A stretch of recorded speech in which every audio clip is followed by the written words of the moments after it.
अगर आप भी मैथ में वीक हैं और आपको समझ में नहीं आता कि आपकी मैथ कैसे स्ट्रॉन्ग होगी, ऐसे 5 रूल बताने वाली हूँ जो आपकी मैथ को 100% इम्प्रूव करेगी।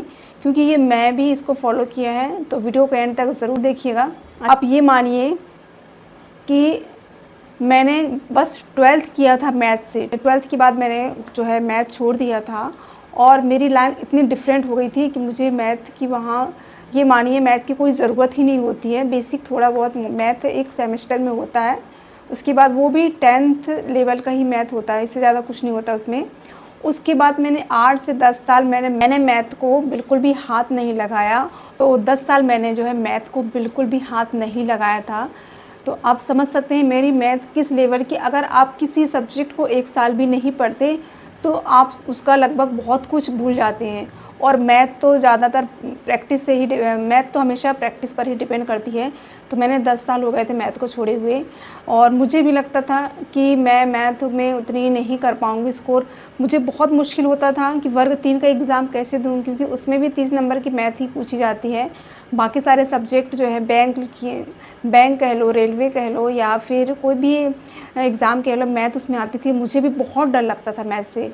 तो फिर बाद में मैंने अपने मैथ को इतना इम्प्रूव किया कि आज मैं मैथ से ही टीचर हूँ। तो मैं आपको भी यही कहना चाहती हूँ कि आपका अगर मैथ स्ट्रॉन्ग नहीं है, बेसिक से भी स्टार्ट करना चाहते हैं, तो कुछ रूल्स ऐसे होते हैं जिनको आप फॉलो करोगे और आपका करने की चाह है तो आप कर जाओगे। तो आज के वीडियो में मैं आपको 5 ऐसे बेसिक रूल बताने वाली हूँ जिसको आप फॉलो करोगे तो आपके भी मैथ में इम्प्रूवमेंट ज़रूर से ज़रूर दिखे। 10 से 12 साल हो गए थे मैथ को बिल्कुल भी छोड़े। मेरी लाइन बिल्कुल बहुत अलग थी। मुझे लगता था मैं वर्ग 3 का एग्ज़ाम भी बहुत मुश्किल से दे पाऊँगी, क्योंकि मेरा मैथ कुछ खास नहीं था। मैं कुछ भी नहीं, मैंने बेसिक, मुझे संख्या पद्धति और दशमलव का जोड़ घटाना योग गुणा कुछ भी नहीं आता था। मैं सब कुछ भूल गई थी उस टाइम पर कि किस प्रकार से पूछा जाता है, कैलकुलेशन की स्पीड कैसे बढ़ाई जाती है, ये मैं बहुत कुछ भूल गई थी। मेरी लाइन टेक्निकल लाइन चली गई थी, इस वजह से मैं थोड़ा सा इस चीज़ों से दूर हो गई थी।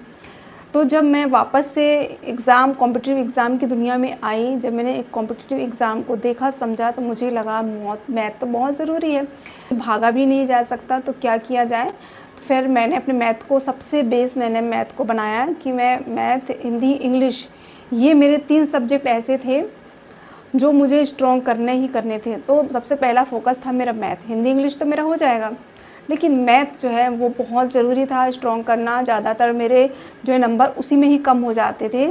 हेलो गाइस, मेरा नाम है मंजू और मैं एक गवर्नमेंट टीचर हूँ और अभी मैं वर्ग 2 मैथ से हूँ। मेरा वर्ग 3 भी क्वालिफाइड हो गया था, वर्ग 2 भी, और वर्ग 1 भी मेरा क्वालिफाइड ही है। सबसे पहला स्टेप हमारा ये होता है अपना बेसिक को स्ट्रॉन्ग करना, बेसिक को समझना और उस पे काम करना। कहते हैं ना कि शुरुआत कहाँ से करें, तो शुरुआत आपको बेसिक से करनी है। बेसिक में सबसे पहले अंक, संख्या पद्धति, संख्याओं का जोड़ना घटाना, परिमेय संख्या, वास्तविक संख्या, ये वर्ग 2 के सिलेबस में है। सबसे पहला यूनिट यही है, पूरा संख्याओं का ही खेल है उसमें। तो आप ये समझिए कि आपको सबसे पहला यूनिट नंबर 1 है वो कंप्लीट करना है। उसमें पूरा संख्याओं का खेल है। संख्याएं कितने प्रकार की होती हैं, कौन कौन सी संख्याएं होती हैं, उनमें संक्रियाएं जितनी भी होती हैं संख्याओं से रिलेटेड सारी संक्रियाएं याद करनी है। और आप ध्यान से सिलेबस को देखिएगा, उसमें आप देखेंगे पूरा का पूरा NCERT ही है। जो टॉपिक उसमें दिए गए हैं, संख्याएँ 6, 7, 8, और जो इसमें रेखिक परिमेय संख्याएं जो हैं, ज्यामिति, और ये सब कुछ जितना भी उसमें दिख रहा है आपको सिलेबस सारा का सारा NCERT ही है। तो आपको NCERT को पढ़ना है। और आप ये मानिए कि 6, 7, 8, 9 और 10 लास्ट के तो 2 यूनिट हैं, 9th और 10th, वो भी जो है वो थोड़ा सा 11th और 12th का हो जाता है। बाकी आपको बेसिक 6, 7, 8 से संख्या उसमें आपको मिल जाएंगी। उसमें जो चैप्टर दिए गए हैं आपके सिलेबस में वो पूरा आपको NCERT को फॉलो करके ही बनाया गया है। तो NCERT से बाहर कुछ भी नहीं आएगा तो हो सकता है एक आध क्वेश्चन आ जाए, लेकिन आपको NCERT पे फोकस करना है, बेसिक अपना स्ट्रॉन्ग रखना है। आप पहले 6 की, 7 की, 8 की, इन सारे जो है इनको कंप्लीट कीजिए। उसके बाद आपको 9th और 10th की कंप्लीट करना है। उसके बाद लास्ट में जब आपको समय मिल रहा है तब आपको 11th और 12th पे जाना है। तो कोशिश कीजिए आपको जो है बेसिक स्ट्रॉन्ग करना है। बेसिक के साथ साथ आपको ये भी ध्यान रखना है कि आपको वो यूनिट कंप्लीट करनी है जो आपको थोड़ी सी ईजी लगे और जिससे क्वेश्चन ज़्यादा बन रहे हैं। समझ रहे हैं मैं क्या कर रही हूँ? मैं ये कह रही हूँ जब आपको तैयारी स्टार्ट करना है उससे पहले PYQ को एक बार देख लेना है कि कौन से यूनिट के कितने क्वेश्चन और किस किस लेवल के पूछे गए हैं। एक बार आप सिर्फ देख लें, करना नहीं है PYQ। एक बार जब सिलेबस स्टार्ट करने से पहले आपको सिर्फ और सिर्फ PYQ को देखना है। उसके बाद जो है आपको जो है आप सिलेबस देखें, सिलेबस डाउनलोड करके रख लें, और अगर नहीं है आपके पास डाउनलोड सिलेबस तो आप मुझे बता दें तो मैं आपको प्रोवाइड कर दूंगी, या फिर आप मुझे जो है इंस्टाग्राम पे भी फॉलो कर सकते हैं या फेसबुक पर भी, तो मैं आपको प्रोवाइड करने की कोशिश करूँगी। और सिलेबस को आप देखिए, समझिए, उसके बाद आप NCERT को पढ़ना बहुत ज़रूरी है। बिना NCERT के डायरेक्ट आप बुक पढ़ेंगे, कोई भी अदर स्टैंडर्ड कोई भी अदर बुक हो वो आपको नहीं पढ़ना है। अभी सिर्फ और सिर्फ NCERT पे फोकस कीजिए।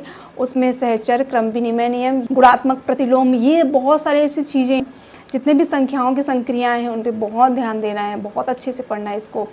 और उसके बाद जो है ध्यान रखिएगा हर यूनिट से 10 से 12 क्वेश्चन आप जो है लगाइए, और अपने उस यूनिट के टाइप बाय टाइप क्वेश्चन करने की भी कोशिश कीजिए। एक जो है नोट्स बना लें, हर चैप्टर में से कुछ टाइप वाले भी क्वेश्चन होते हैं। ऐसा नहीं कि एक ही पैटर्न के क्वेश्चन करते रहो, थोड़ा सा टाइप बदलो। एक टाइप के अगर 5 क्वेश्चन लगा लिए तो उसके बाद सेकंड टाइप के भी 5 से 6 क्वेश्चन लगाइए, फिर थर्ड टाइप के, ऐसे यूनिट कंप्लीट कीजिए।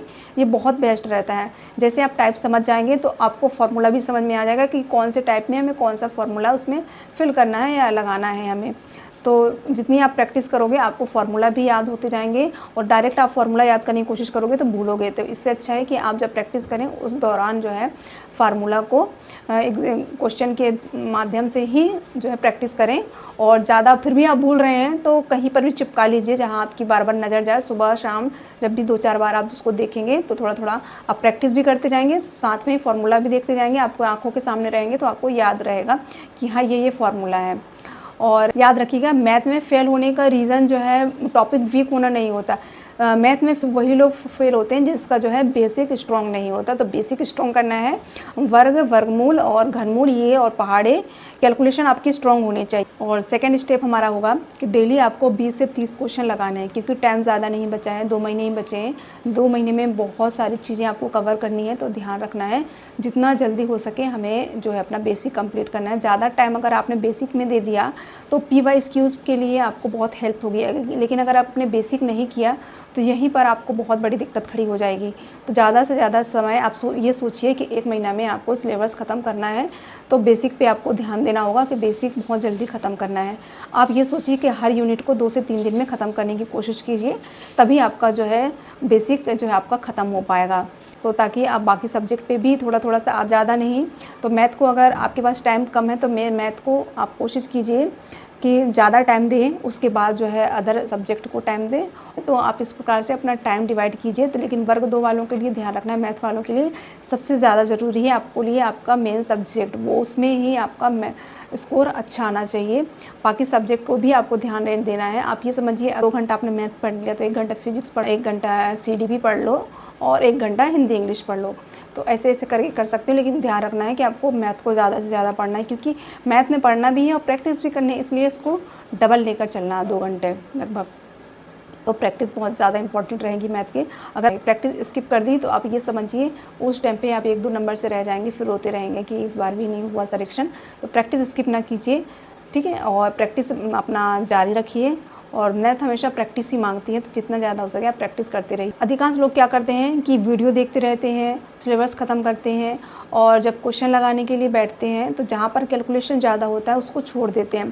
तो ऐसा नहीं करना है, कैलकुलेशन को बिल्कुल भी नहीं छोड़ना है। जो भी क्वेश्चन करना है पूरा करना है, चाहे टाइम कितना लग जाए। धीरे धीरे टाइम की स्पीड अपने आप बन जाएगी जब आप पे बनने लगेंगे क्वेश्चन। तो जो है क्वेश्चन को पूरा कीजिए। कैलकुलेशन आ रहा है तो उसको भूल कर भी मोबाइल से या किसी कैलकुलेटर से ना करें, ये गलती ना करना है आपको। अपना दिमाग लगाना है इसमें। थर्ड स्टेप होगा रिवीजन। मैंने कई बार आपको कहा है कि रिवीजन आपको डेली करना है, चाहे 1 घंटा या आधा घंटा का आपको बहुत शॉर्ट नोट बनाना है, उसका डेली के डेली रिवाइज़ करना है। अगर आप जो है सुबह आपने मैथ पढ़ा, उसके आपने जो हर टाइप के 1-1 क्वेश्चन कर लीजिए, 2-2 क्वेश्चन कर लीजिए, ज़्यादा नहीं हो रहे हैं तो, लेकिन रिवाइज़ ज़रूर करना है जो सुबह पढ़ा है। जो सुबह आपने CDP पढ़ा है उसका जो है मैंने बोला था शॉर्ट नोट्स बनाना है और उसको आपको 10 मिनट दे देना है और थोड़ा सा उसका याद कर लेना है कि हमने सुबह क्या पढ़ा था।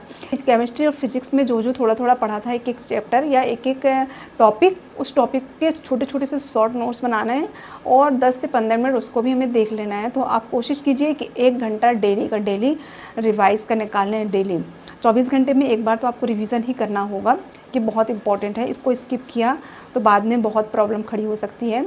और स्टेप 4 में हमारा PYQs। PYQs बहुत इंपॉर्टेंट है, काफ़ी लोगों के मुंह से आपने सुना होगा और ये बहुत सही है। जब तक आप PYQ नहीं देखोगे, नहीं समझोगे कि एग्ज़ाम का पैटर्न क्या है, पूछने वाला क्या पूछना चाह रहा है और किस तरीके से पूछता है, हम रैंडमली कुछ भी ऐसा नहीं पढ़ सकते जब तक हमें पता ना हो कि पूछने वाला कहाँ से क्या पूछ रहा है। तो जब तक आप PYQs को नहीं देखोगे, कम से कम शुरुआत में आपको 2-3 साल के PYQs को देखना है, समझना है और उसमें जो क्वेश्चन होते हैं उस यूनिट के, इस चैप्टर के जो आप अभी प्रेजेंट में पढ़ रहे हो, उस यूनिट के उस क्वेश्चन को लगाने की कोशिश कीजिए। क्या वो बन रहा है कि नहीं बन रहा है? अगर नहीं बन रहा है तो वो किस टाइप का क्वेश्चन है, क्यों नहीं बन रहा है, इस पे एनालिसिस ज़रूर कीजिएगा। तो ये होता है PYQs को हल करने का तरीका। PYQs आपको जो है पैटर्न समझने में बहुत हेल्प करता है और ज़्यादातर आपको रिपीटेड क्वेश्चन पकड़ना है क्योंकि ESB आपको मोस्टली रिपीटेड क्वेश्चन ही देता है। एग्ज़ाम में ज़्यादा कुछ अलग नहीं आता, जो है एग्ज़ाम में क्वेश्चन रिपीटेड आते हैं। तो आपको ये चीज़ को ध्यान रखना है कि जो भी क्वेश्चन दिया रहा है, जिस टॉपिक का है, उसको अच्छे से समझ के करना है और करते जाना है। और स्टेप 5 में है कि आपको वीक में एक टेस्ट या मॉक टेस्ट ज़रूर दें, जिससे आपको समझ में आएगा कि आपको कितनी अभी प्रैक्टिस की ज़रूरत है और आप अभी किस लेवल पे हैं। तो अपने आप को टेस्ट भी करते रहिए। मैथ्स से आपको बिल्कुल भी घबराना नहीं है। जो पहले से ही मैथ्स से डर जाएगा कि मुझे तो आता ही नहीं, तो उसको तो कभी नहीं आएगा। लेकिन जो सोचेगा कि हाँ नहीं आता, मैं सीखूंगी, मुझे करना है, वो कर जाएगा। लेकिन अगर आपने पहले से दिमाग में बिठा लिया कि नहीं आएगा, तो ये समझ लो आपने दिमाग का ढक्कन बंद कर लिया है, वो जाएगा ही नहीं अंदर कुछ भी। तो आपको ये सोचना है कि हाँ मैं कोशिश करूँगी और मैं कर लूँगी और मुझे करना ही है। ये माइंडसेट आप लेकर चलें तो आप कर जाएंगे। और कोई चीज़ नहीं आ रहा है, इतने सारे सोर्स हैं, अब तो यूट्यूब है, गूगल है, ChatGPT है, आप इनका यूज़ कीजिए। इसमें बहुत सरल इजी से इजी वे में बहुत सारे ऐसे वीडियो डले हैं, उनको देखिए, समझिए, उनसे छोटे छोटे से नोट्स बना लीजिए, जो भी समझ। लेकिन देखो करना आपको ही, अगर आप सोचोगे कोई और करके दे दे तो वो उतना हेल्पफुल नहीं होगा। आप सोचो आपको खुद बैठना है, आप खुद वीडियोस देखो, समझो, बुक्स पढ़ो, एनालाइज करो कि आपको कहाँ दिक्कत है, कहाँ क्या इम्प्रूवमेंट की ज़रूरत है, वो आपको ही पता है कि आप कितना कर पाओगे और किस लेवल पे हो। तो कोशिश कीजिए, कोशिश करने वाले ज़रूर एक दिन कामयाब होते हैं। मैं पहले ही डर जाती तो शायद आज मैं यहाँ नहीं होती, क्योंकि मेरी भी मैथ छोड़े 10 से 12 साल हो गए थे। अब ये समझिए मेरा कंपटीशन उनके साथ था जो BSc मैथ से किए बैठे हैं या MSc कर चुके हैं, उनसे कंपटीशन था। तो उस लेवल की मैथ मुझे नहीं आती थी। मैं जब BE में थी कि मैं उस टाइम पर सिर्फ और सिर्फ मुझे 10वीं लेवल तक की मैथ आती थी, बाकी मैं मैथ भूल चुकी थी। और वो भी 10वीं लेवल की मैथ टूटी फूटी ही आती थी, क्योंकि मेरा सब्जेक्ट ये नहीं था मैथ। मैं एक सेमेस्टर ही मैंने मैथ में था, जो फर्स्ट सेमेस्टर होता है उसमें ही मैथ का एक इतनी पतली सी जो बुक होती है वो ही थी, और वो भी मैंने एग्ज़ाम के टाइम पे पढ़ा था जब एग्ज़ाम होता है। तो सेमेस्टर में जो है मैं ज़्यादा कुछ नहीं पढ़ा था, तो पास होने लायक ही पढ़ लिया था। तो ये समझिए जब मैं अपने आप को इतना विश्वास दिला सकती हूँ, इतनी प्रैक्टिस कर सकती हूँ और यहाँ तक आ सकती हूँ, तो आप लोग तो MSc और BSc किए बैठे हो, तो आप लोग तो 100% कर ही जाओगे। और ज़्यादा नहीं तो आप यूट्यूब मोबाइल का सहारा लीजिए, ChatGPT का सहारा लीजिए, लेकिन ऐसे हार ना माने और आप कोशिश करते रहिए। और कोशिश करोगे तो 100% आपका होगा। और अगर वीडियो अच्छा लगा हो, वीडियो हेल्पफुल लगा हो, तो वीडियो को लाइक ज़रूर कीजिएगा। और नेक्स्ट वीडियो आपको किस टॉपिक पे चाहिए, जितने ज़्यादा कमेंट जिस टॉपिक पे आएंगे, मेरा नेक्स्ट वीडियो उसी टॉपिक पे होगा। तो और अगर चैनल पर पहली बार आए हैं, अभी तक मेरे चैनल को सब्सक्राइब नहीं किया है, तो इसी प्रकार से मोटिवेशनल वीडियो के लिए ज़रूर मेरे चैनल को सब्सक्राइब कर लें। तो thank you watching this video. तो मिलते हैं अपने नेक्स्ट वीडियो में, तब तक के लिए बाय बाय।